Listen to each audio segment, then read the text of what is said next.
Hello my friends and welcome back. Thank you very much for being with me again today.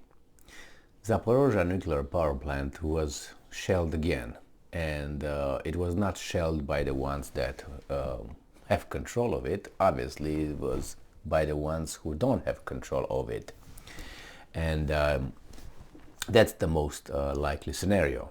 Nevertheless, I looked over three different articles, one coming from the Russian side, two coming from Ukrainian side, and it's very interesting how it's reported from the two opposite sides the same event. And no surprise, it's just that it's interesting that the truth, as always, is somewhere in the middle. I will have to say from the get-go that I think in this case the truth is that Ukrainians shelled the nuclear power plant, not the Russians who own it, control it at this moment. But anyway, they damaged strategic facilities. That's what Russians are saying. So this article comes from Sputnik. It's from today, the 20th of November 2022. Ukrainian troops shell Zaporozhye Nuclear Power Plant, damaging strategic facilities. Rosenergoatom reports. So, Ukrainian troops subjected the Zaporozhye Nuclear Power Plant, NPP, to massive artillery shelling, damaging strategic facilities, an advisor to the head of Rosenergoatom, a subsidiary of Russian state nuclear energy corporation Rosatom, told Sputnik on Sunday. And I'm quoting, "The Ukrainian military launched a massive strike directly at the station. 12 rockets were fired. It is known that 6 of them hit the cooling system of the reactors, 2 hit the dry cask storage of radioactive waste. The consequences of the shelling cannot be determined yet, since the risk of the repeated attacks remains," Renat Karchea said. None of the Zaporozhye Nuclear Power Plant personnel were injured, according to Karcha.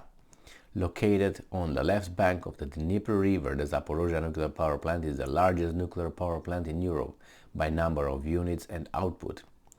During the Russian military operation launched on February 24th, the nuclear power plant and surrounding areas were under the control of Russia forces.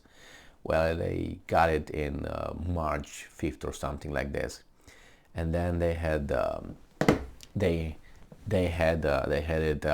since then under their control, and obviously the Ukrainians tried to get it back.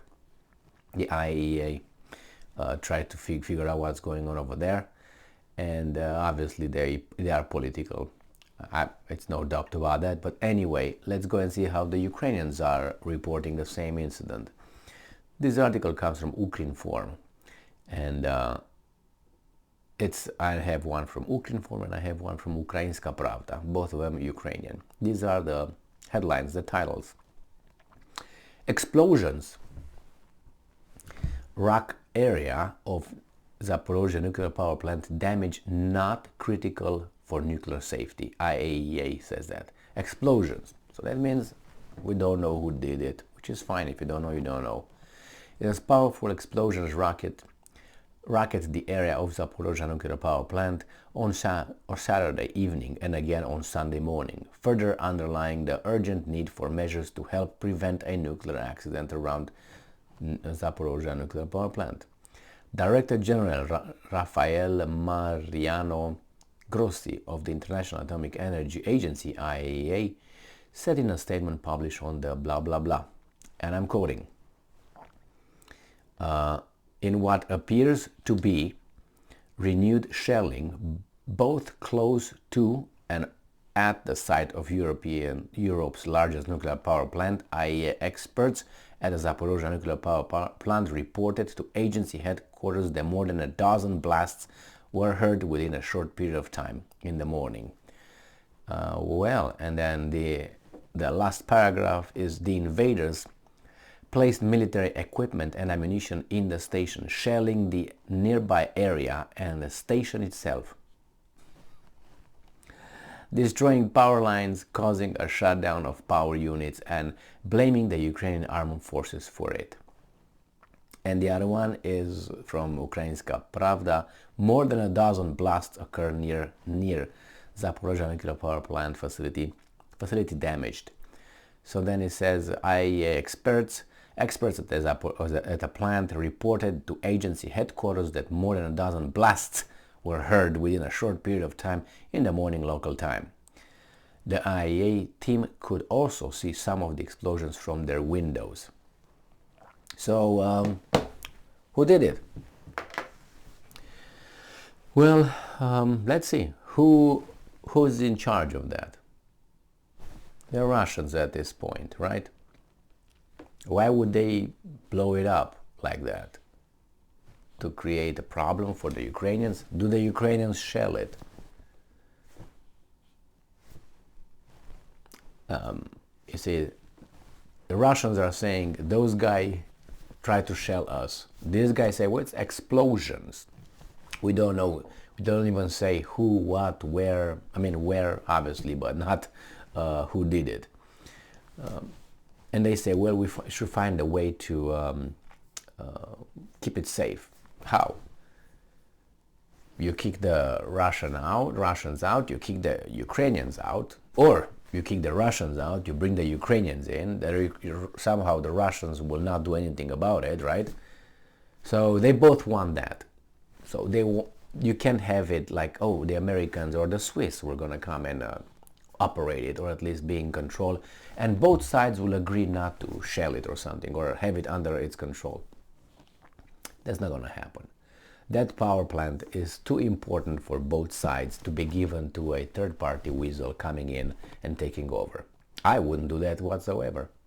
I would not give the control of that, the biggest power plant, nuclear power plant in Europe, to some third weasel country.